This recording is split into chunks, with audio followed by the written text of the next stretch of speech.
Hello नमस्कार। आज हम डिजिट्स इन डिस्गाइज सीखेंगे। इस टॉपिक को, ये लास्ट टॉपिक है आपका इस चैप्टर का। तो इसमें क्या होता है बच्चों, इसमें हमें अल्फ़ाबेट गिवन होते हैं। तो एक अल्फ़ाबेट के लिए कोई भी एक नंबर हो सकता है, या फिर हमें नंबर गिवन हो सकते हैं, उसकी जगह में अल्फ़ाबेट फाइंड करना हो सकता है।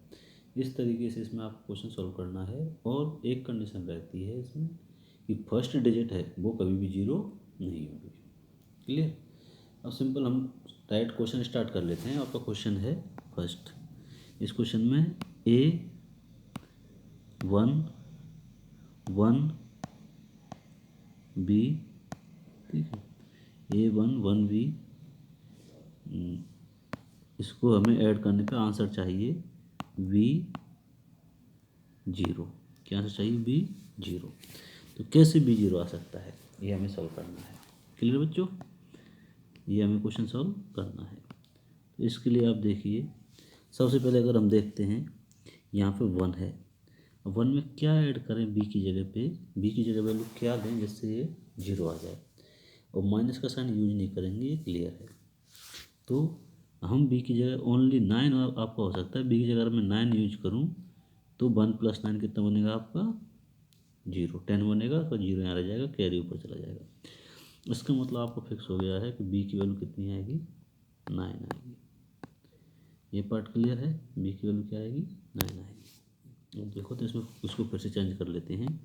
A1 1 9 और नीचे क्या आ रहा है आपका? B की वैल्यू हमने क्या ली है? 9। तो 9 और 0। अब इसको फिर से चेक करते हैं। 1 + 9 10, 10 का 0 आ गया, ऊपर आपका कैरी चला गया। अब 1 + 1 2 और 2 + A = 9 है। 2 + A = 9 है।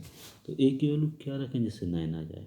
तो A की वैल्यू अगर हम 7 रखते हैं तो 7 + 1 8 + 1 9। इस तरीके से A की वैल्यू भी क्या आ गई आपकी? 7 आ गई। तो यही आपका आंसर हो जाता है। A = 7, B = 9। क्लियर बच्चों, ये आपका आंसर हो जाता है। अब चलते हैं इसके सेकंड क्वेश्चन पे। तो देखते हैं वो।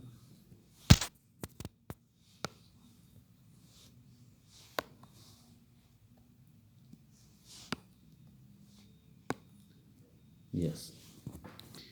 अब इसका सेकंड क्वेश्चन है, आपका AB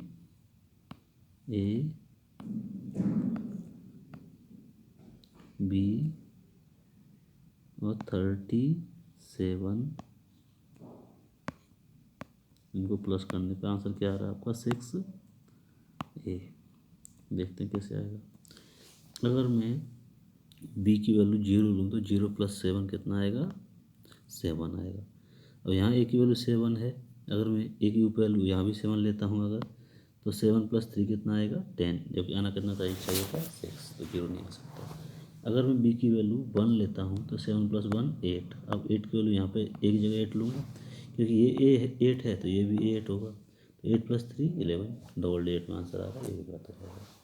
अगर मैं 2 लेता हूँ तो 7 + 2 9, और यहाँ पे 9 लूँगा तो 9 + 3 12 हो जाएगा, ये भी बात हो जाएगा। अगर मैं 3 लेता हूँ तो 7 + 3 कितना आएगा? 7 + 3 10, 10 का 0 बन जाएगा, ऊपर कैरी बना जाएगा। अब देखो, यहाँ A की वैल्यू 0 है तो यहाँ भी A की वैल्यू 0 आएगी। 0 + 1 1, 1 + 3 4। तो यहाँ आना चाहिए था 6, 4 आ रहा है।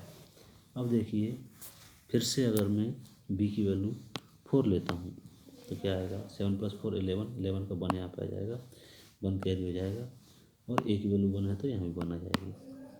1 + 1 2, 2 और 3 5, 2, और तो इसमें 4 भी नहीं आएगा। तो देखते हैं इसको एक बार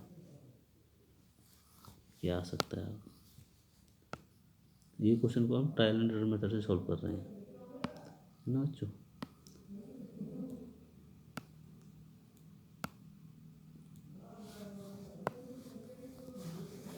देखिए, नीचे था आपका 6 और A। हमने 4 तक चेक कर लिया था। अब लेते हैं B की वैल्यू 5। अगर B की वैल्यू 5 लेते हैं तो 7 + 5 कितना आएगा? 12, 12 का 2 कैरी आया 1। अब देखो यहाँ 2 किसकी जगह पे आया है, ए की जगह पे, तो ऊपर जो ए है उसकी वैल्यू कितनी आ जाएगी, 2 आ जाएगी। कितनी जाएगी बच्चों, 2 आ जाएगी। अब देखिए 3 + 2 5, 5 + 1 कैरी 6, इसका मतलब यहाँ से हमारा वेरीफाई हो रहा है। तो आपका a = 2 और b = 5, ये इस क्वेश्चन का आंसर आ जाएगा। अगर आपको वेरीफाई करना हो तो आप चेक कर सकते हो, a की जगह 2, b की जगह 5, तो सेकंड लाइन में आपको क्या था, 3 7, ठीक है, इनको ऐड करो, 2 कैरी आया 1, ये बन जाएगा 6। इसका मतलब क्वेश्चन वेरीफाई हो चुका है। देखो यहाँ ए है, यहाँ ए है, सेम आ रहा है, ये 6 ऑलरेडी था वो भी आ रहा है। इस तरीके से इसका आंसर हो जाएगा ये ए और बी। क्लियर स्टूडेंट, क्लियर हो गया होगा सबको, ठीक है। चलो अभी इसका नेक्स्ट पार्ट देखते हैं।